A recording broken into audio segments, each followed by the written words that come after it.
আসসালামু আলাইকুম সম্মানিত কাস্টমার। আপনারা যারা ম্যানুয়ালি প্রেশার মাপতে পারেন, আপনাদের জন্যে ২ প্রকারের বিপ মেশিন আমি আ নিয়ে এসেছি। সেটা হচ্ছে IML এর আ বিপি মেশিন আর একটা হচ্ছে ডক্টর মেডিকেল।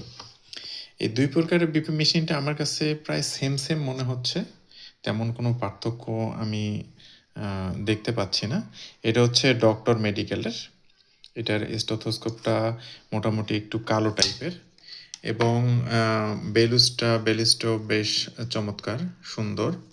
তারপরে স্পেগমোমোনোমিটারটাও সুন্দর। হুম?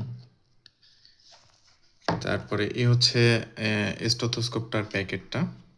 এটা হচ্ছে জার্মান টেকনোলজির। ২ মেশিন IML ও জার্মান টেকনোলজির এবং ডক্টর মেডিকেল হচ্ছে জার্মান টেকনোলজির। এরপরে IML এরটা মোটামুটি ভালো। তারপরে ডক্টরেরটাও প্রায় সেম। আচ্ছা, কাপটাও অনেক সুন্দর। ২ টারই একই রং। এরপরে ALPK2 স্টেথোস্কোপ একটা আছে। এই জিনিসটাও বেশ চমৎকার। আপনারা যারা ম্যানুয়ালি বিপি মাপতে পারেন, বিভিন্ন হাসপাতালে, ডায়াগনস্টিক সেন্টারে বা বাসা-বাড়িতে, হ্যাঁ? আপনারা আমাদের কাছ থেকে অর্ডার করে এই ম্যানুয়াল অ্যান্ড্রয়েড বিপি মেশিনগুলো অর্ডার করতে পারেন। ১,০০০-১,৫০০ এর মধ্যেই পুরা একটা করে সেট পাবেন এবং সঙ্গে থাকবে অবশ্যই একটা করে গিফট। আসসালামু আলাইকুম।